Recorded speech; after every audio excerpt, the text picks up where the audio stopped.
Okay, yeah, I believe Trump would make an excellent president. Now, why is that? Because he's a businessman. He's not a politician. Okay. I like the fact that he's not politically correct because he's interested in getting things done and not worried too much about hurting someone's feelings. Okay. They'll get over it. Right. You know, he's had personal dealings economically and business dealings with different countries all over the world. Mm-hmm. And he's not afraid to speak his mind and basically put his foot down. He'll bow down to nobody. That's correct. We're the United States of America. Now, we need our backbone back is what we need. And absolutely. now, do you believe that if Trump were to get elected, do you believe that he could give us our backbone that once, like we used to have? You know, it's very difficult in the way that our democracy system works, our election system, and because of the senators and the representatives and everything, it's not gonna happen overnight. Mm-hmm. Because they've got senators that have been in there over 40 years. Right. So he's got to basically either turn their thinking around or call them out. Right. And get somebody in there that's open to new ways of doing things. Right. And getting back to we the people. Right. Getting the government small again, like it was designed to be in the Constitution. Right. Now, my other question is, what do you feel about putting God back in our country, like back in our schools, back in our courthouses, being able to fly, being able to carry a Bible anywhere you want to go, being able to pray anytime you want to pray? Well, our whole inception was based on freedom of speech and freedom of religion. Correct. Every constitution of every state, including our national constitution, mm-hmm. mentions God. Yes, it does. Okay? Most of the constitutions in the United States, numerous times, 4 or 5 or 6 different times. Mm-hmm. You know, in God we trust. You know, one nation under God was put in around in the 60s. Mm-hmm. Why it wasn't in the Pledge of Allegiance before that, I'm not sure. But they're trying to take it back out. Yeah. They've eliminated, they say there has to be a separation between church and politics, and mm-hmm. government, mm-hmm. religion and government. That doesn't mean they have to take it out of our schools.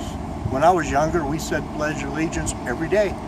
That's right. And now the kids, because of the politicians being hounded by the squeaky wheels, as I call them, the minor majority is taken over, and what they say, because they're raising Cain about it, it offends this person, or it offends Jewish people, mm-hmm. or it doesn't matter.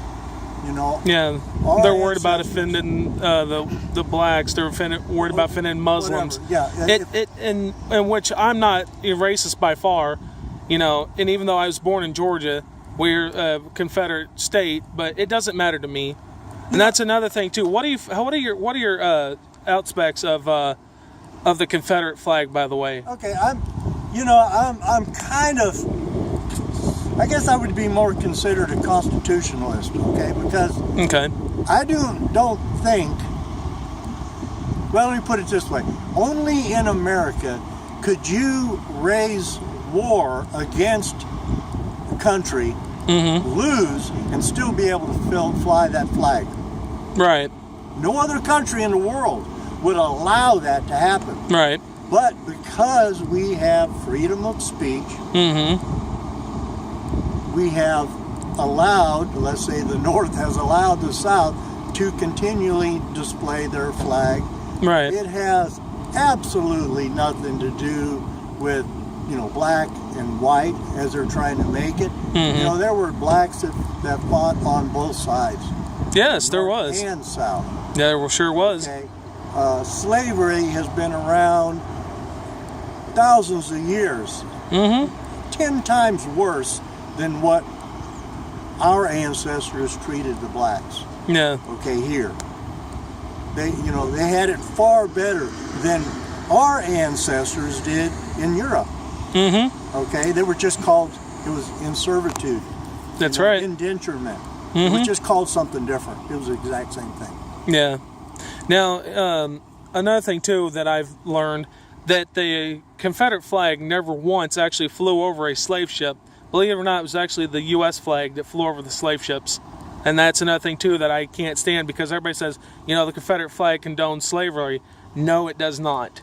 The Confederate flag is no more than a German battle cross. All it is a regiment flag. Yeah. That's all the Confederate flag was ever meant for. The Confederate flag wasn't flown until back in the United States. That's right.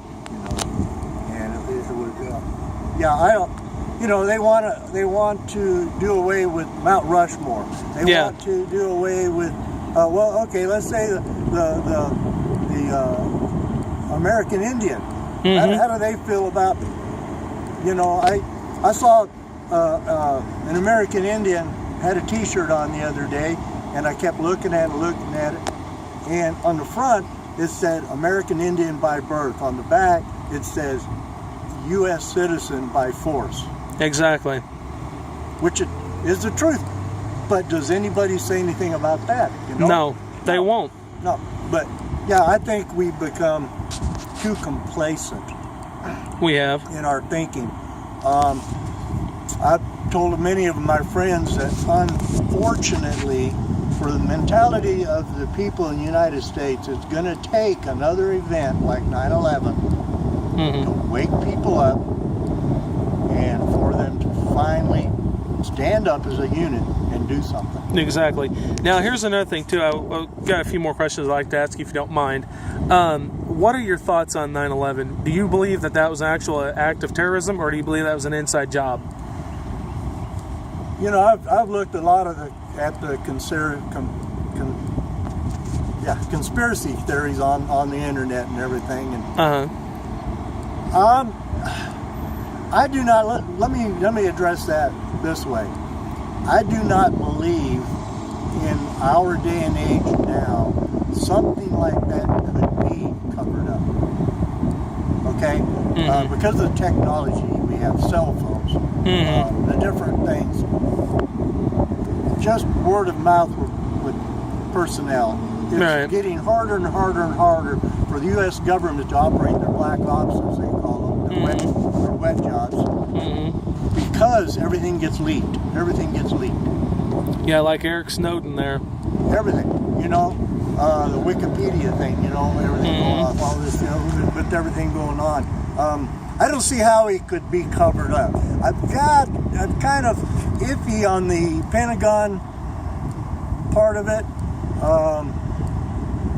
but I don't see how the two towers. I actually was watching TV when the second tower got hit. Right. I mean, I remember exactly where I was at. Okay. And I don't know how, they say, well, it wasn't an airliner, but it was, I can't get into that too much, but like I said, I don't know how they would be able to cover it up. Yeah. 40 or 50 years ago, maybe, but not now. Right. Another thing I'd like to ask before I let you go here, what are your what do you see about gun rights? What do you believe in that? What are your beliefs on that? Second Amendment needs to be upheld, just pure and simple.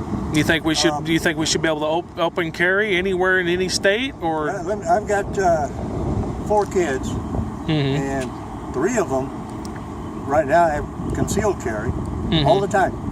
I've got a daughter that weighs about 90 pounds, and she carries all the time as well. Okay. My daughter and her husband have both getting there. They live in Texas, and as soon as, I don't know if they've gotten them yet, but they'll have just open carry permit. Okay. And but do you believe that we should be allowed to open carry at any given time? Absolutely. Okay. One more thing. This whole thing about Trump. What are your feelings on him building this higher retainer wall for the illegal aliens, as most people would say? But me, since I'm not racist, I believe the Hispanics. What are your feelings on that? We can't enter their country under the same conditions they feel they can enter ours. Okay? We don't have that many of our people wanting to go over there Right. to Mexico, but we can't do anything as a U.S. citizen because we're not a nationalized citizen of Mexico. We couldn't vote. We couldn't get any kind of aids. We couldn't get any kind of medical facilities, housing, food subsidizing, or anything. But yet they can do it here. I understand that they want to better themselves and come over to the United States. They need to do it the same way that our ancestors did. Right. Come in and go through the immigration and be part of our workforce and assimilate into the United States, not the United States assimilate to them. This push one for English has got to stop. Yeah. Our double printing everything in Spanish and U.S., in English is ridiculous. Right.